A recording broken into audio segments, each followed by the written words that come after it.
la déclaration choc du principal conseiller de Volodymyr Zelensky ouvre une nouvelle phase. Alors elle passe un peu inaperçue pour l'instant, mais voilà ce qu'il dit. Il dit « L'escalade est inévitable dans cette guerre telle qu'elle se déroule actuellement, y compris sur le sol russe, y compris à Moscou, y compris à Saint-Pétersbourg, qui ne resteront pas épargnés. » Alors est-ce que ça veut dire qu'il adoube, qu'il assume et qu'il annonce une stratégie de frappe ukrainienne sur le sol russe? Écoutons d'abord ce qu'il a annoncé, voyons dans quel contexte ça se situe. Voici les indispensables avec Fanny Veil. Bonsoir Fanny. Bonsoir David, bonsoir à tous. Alors quel est exactement le contenu de ces déclarations?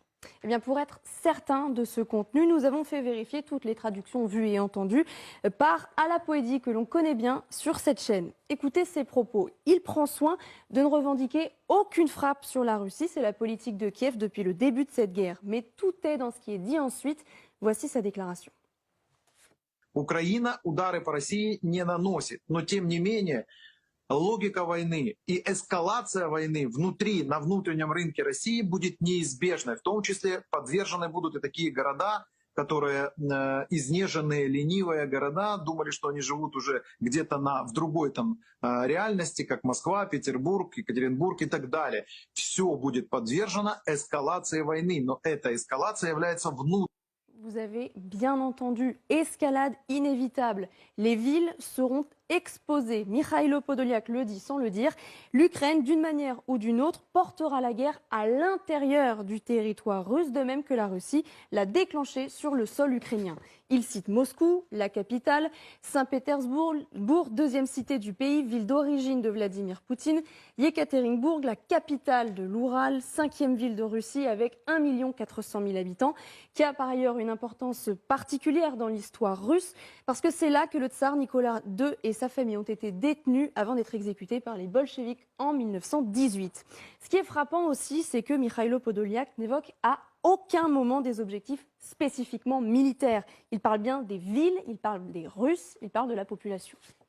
Faut-il prendre Mikhailo Podolyak au mot, ou bien est-ce qu'on peut imaginer que ses propos n'engagent que lui-même? Eh bien, ce qui est certain, David, c'est que ce n'est pas n'importe qui. Mikhailo Podolyak, 50 ans, vous l'avez dit, c'est le conseiller le plus en vue du président Volodymyr Zelensky, l'un de ses plus proches. Il s'exprime la plupart du temps pour le compte même de la présidence ukrainienne. Ce qu'il dit là engage donc Kiev. Il faut le prendre au sérieux aussi parce que par le passé, il avait par exemple évoqué des frappes possibles sur le pont de Crimée.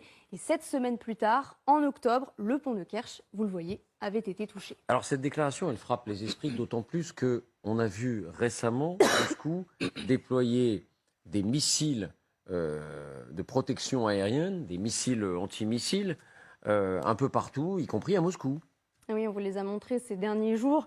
Des missiles pour protéger des cibles sensibles comme des aérodromes par exemple, mais aussi de plus en plus des missiles en plein centre-ville pour protéger des ministères ou même la résidence de Vladimir Poutine à Novosibirsk. Mais d'autres choses viennent à l'esprit. Tout le monde se souvient par exemple qu'en décembre dernier, 2 bases situées très loin derrière la frontière russe, à plus de 600 km du front en Ukraine, ont été touchées. Celle d'Engels à environ 740 km de Moscou et celle de Ryazan à 200 km de la capitale. Bombardements qui n'ont jamais été revendiqués, mais souvenez-vous, tous les regards se tournaient très clairement vers l'Ukraine.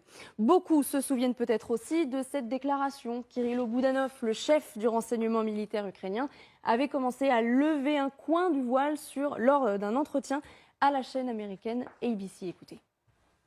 Do you think there'll be more? I think so.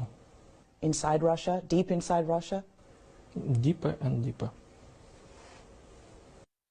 Elle lui demandait, la journaliste, si ces frappes étaient effectuées par l'armée ukrainienne. Il disait, je ne peux pas vous le dire. Je ne peux pas vous le dire. Mais il n'assumait pas. Mais elle rebondissait en lui demandant, est-ce qu'il y en aura d'autres? Et là, il disait, oui, je pense. Elles ne viennent pas de nous. Mais je pense qu'il y en aura d'autres. Donc c'est ce petit jeu sémantique qu'on a entendu beaucoup en Ukraine, qui d'une certaine manière prend une nouvelle dimension avec ces déclarations de Mikhailo Podolyak. Un dernier mot, Fanny. Est-ce que l'Ukraine a les moyens de mener ce type de bombardement à une échelle un peu plus grande à l'intérieur du sol russe et parfois loin à l'intérieur. Et oui, Kiev, vous le savez, a des drones comme ce Tupolev 141, un drone soviétique dont on a déjà parlé ici, qui a servi dans l'armée rouge dès 1979. Vitesse de pointe, 1000 km/h. Portée, 1000 km. Les Ukrainiens lui ont ajouté un GPS pour améliorer la précision de leur frappe. Et ils sont en train, David, de développer un autre modèle, un nouveau modèle. Et puis il y a une autre arme américaine, celle-ci, que les Ukrainiens vont recevoir, cette roquette, le GLS-DB, une roquette guidée qui peut être tirée notamment depuis les HIMARS et dont la portée est de 150 km, soit le double des obus tirés actuellement avec ces mêmes HIMARS. C'est assez, vous le voyez, pour tirer depuis le nord de l'Ukraine sur les régions russes de Bryansk, de Koursk ou encore de Belgorod qui sont tout simplement collés à la frontière ukrainienne. Mais rappelons que Kiev s'est engagé à ne pas utiliser d'armes américaines ou occidentales directement contre le territoire russe. Tout dernier point, est-ce qu'il y a eu des réactions à Moscou après ces déclarations? Oui, ces déclarations de Mikhailo Podolyak sont visiblement prises très au sérieux. Dmitri Peskov, le porte-parole du Kremlin, a très vite réagi. Il dénonce, je cite, des actes terroristes.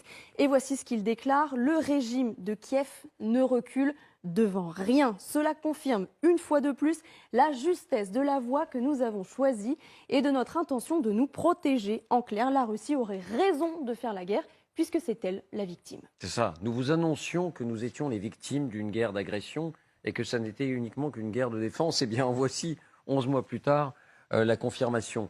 Merci Fanny.